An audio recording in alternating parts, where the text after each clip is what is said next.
If you live in the DC area, you've likely heard of this next company I'm partnering with.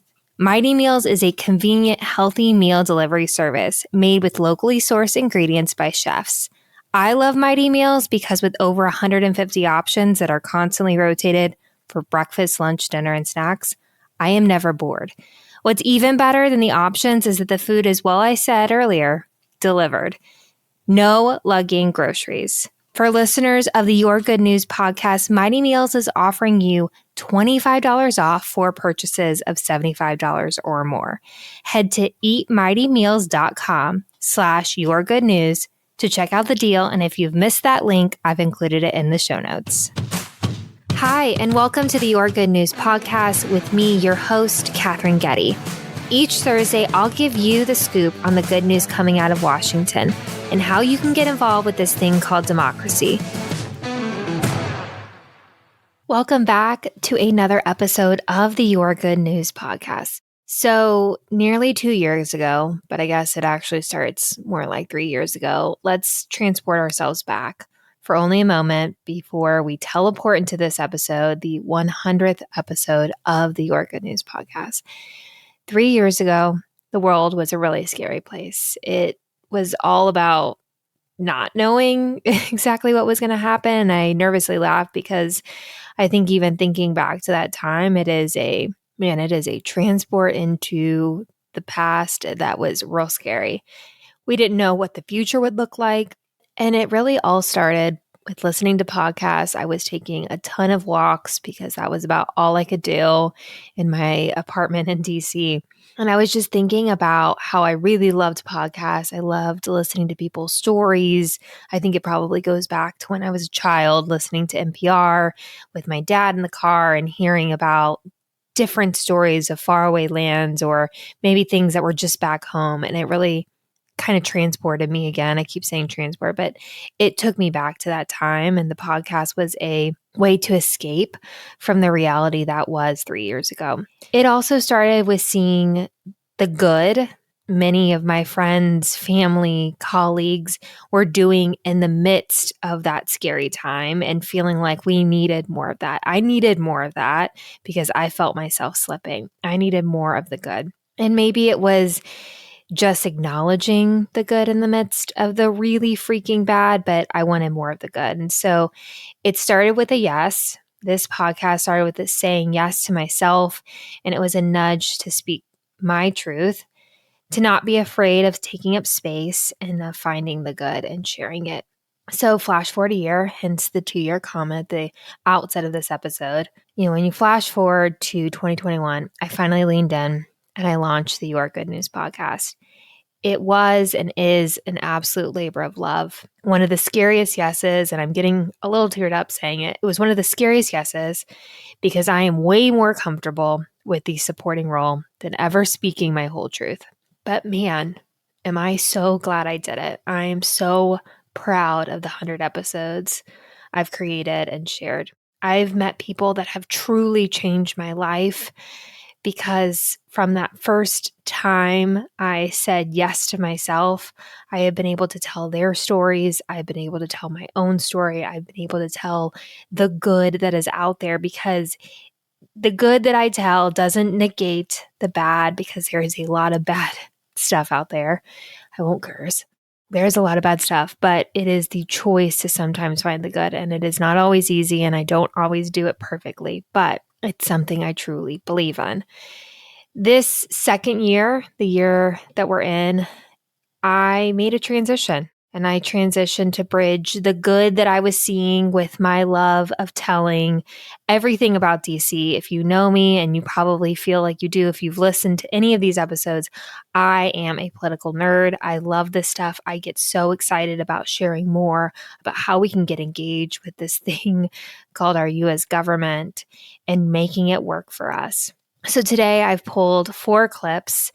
It felt like I don't have children, but if it felt like I would have to pick favorite kids when I looked back at all the episodes, because like I said, I have been able to meet incredible people. If you haven't listened to all the episodes, go back. Some of the original ones, my audio is really rough, so don't judge me. We've gotten improved.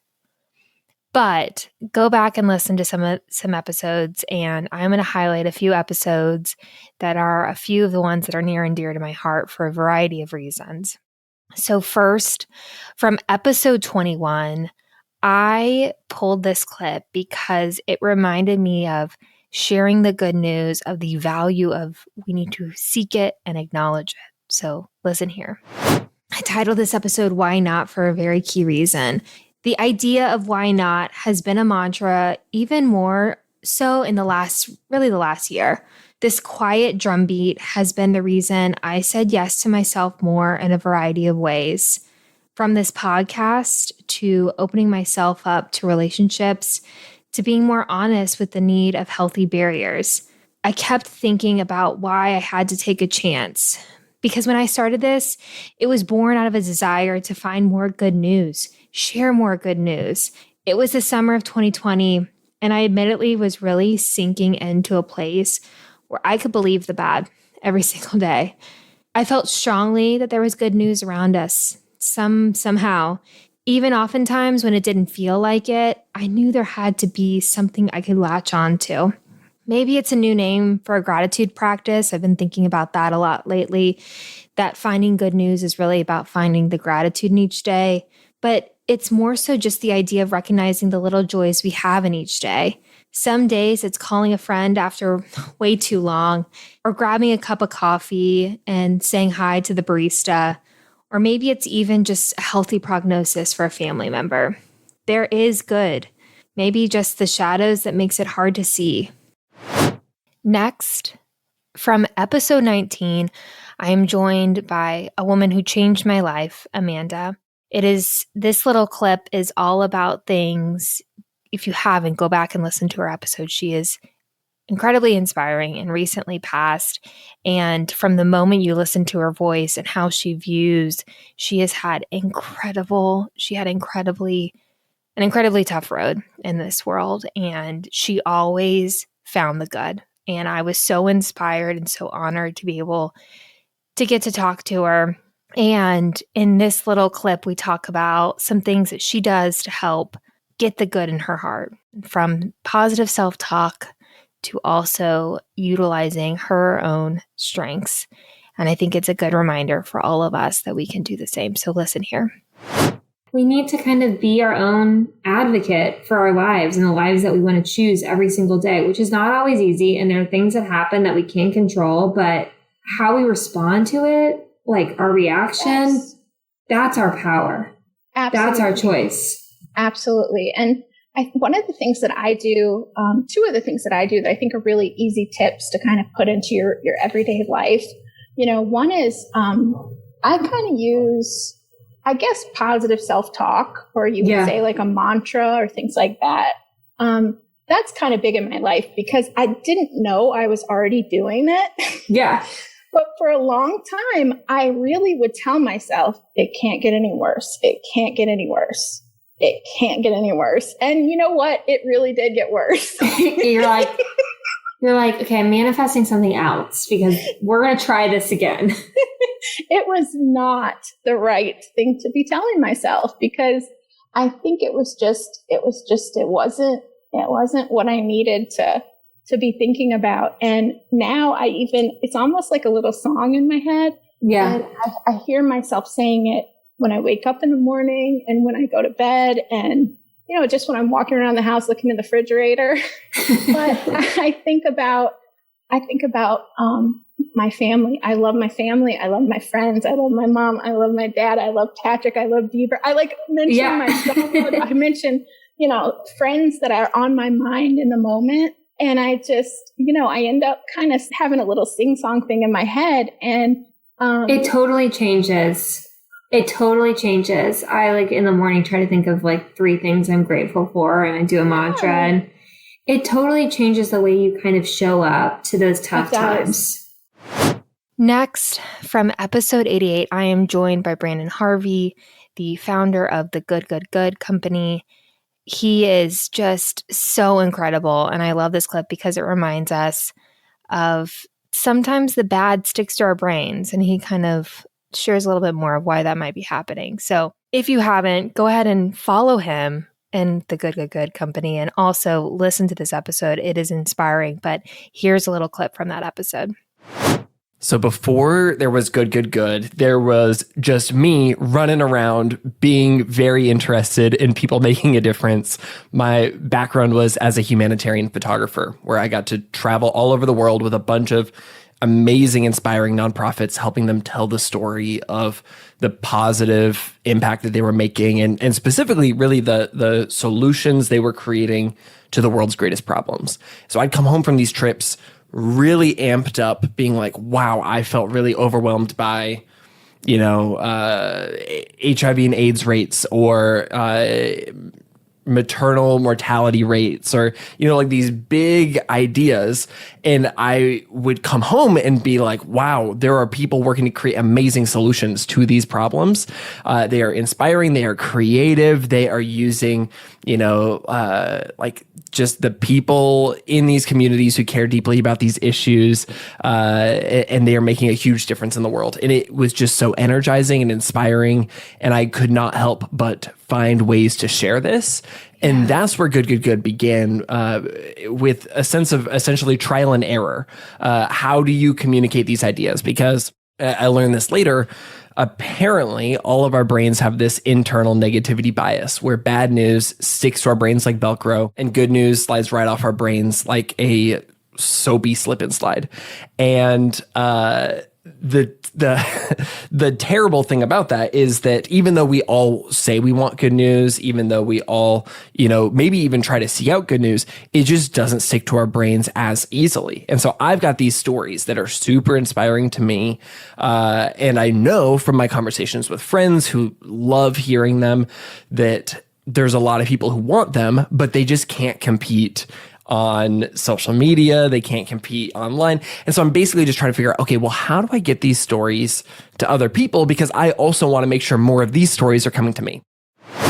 And lastly, something I say all the time, this is from episode 70. It was right before Thanksgiving. I talk about disagreeing without being disagreeable. It is something I feel really passionate about because we all know politics is personal. And it is all about the importance of actively listening and what that can do to transform a conversation, because we have to listen more if we actually want to change this world and find more good and share more good and create more good in policy. So first, don't anticipate what the other person is going to say. Actively listen. I tend to do this really fun thing called anticipate a fight. Maybe you do it too. Before it happens. And it's kind of one of the worst things because you're already decided what you're going to say in response versus actively listening to maybe where they're coming from. Because when you're already inserting the idea of what you're going to say in response, you've taken away the conversation. It's now just spewing against one another. Who can ratchet it up more? It's not going to be good for anyone. Second, take time for yourself. We are all busy during the holiday season and pulled in 1,000 different directions. But as a good friend once said, you can't pour from an empty cup. So maybe it's a walk, maybe it's watching your favorite TV show in the morning, maybe it's a longer shower. However you need to take time, take those minutes, because when you feel your best, you are more likely able to listen, to be a part of the conversation, be a part of the joy. So those are all of the clips. There's, 100 of them. So it's weird saying that out loud. There's 100 of them, but go back and listen if you haven't listened to an episode. There are so many amazing interviews. I'm going to be bringing more interviews back. But before we wrap up today, I want to say a couple thank yous. I want to thank the amazing team at Upstarter Podcasts, Chase and Sean. Thank you so much for always reminding me that I need to go in and add the episode title, for editing these episodes. And you can so tell the quality has improved since I joined the team. And I am so grateful for the time and talent and everything you do to support the Your Good News podcast. It is from the bottom of my heart. And I also want to say a personal thank you. I want to thank my family and my friends for nudging me along to say yes to myself. This podcast means so much to me because I'm able to share the good. And it is not always easy, and it won't always be easy. I've always called it the little engine that could. This podcast has meant so much because I've learned so much. I've been able to share so much good. And I am reminded every single week that we can choose the good if we only just allow ourselves to do it. It is not the lack of bad things or hard things in our lives, because there are a lot, there always will be, but it is the choice to find the good. And I thank you for listening to the interviews about the amazing people doing good in their communities. I thank you for listening to my Schoolhouse Rock that tries to break down what's happening in Washington. I love this podcast. I love each and every one of you. Thank you so much for your time. Thank you so much for all you do to make good in your own communities, and keep on doing that. See you next week.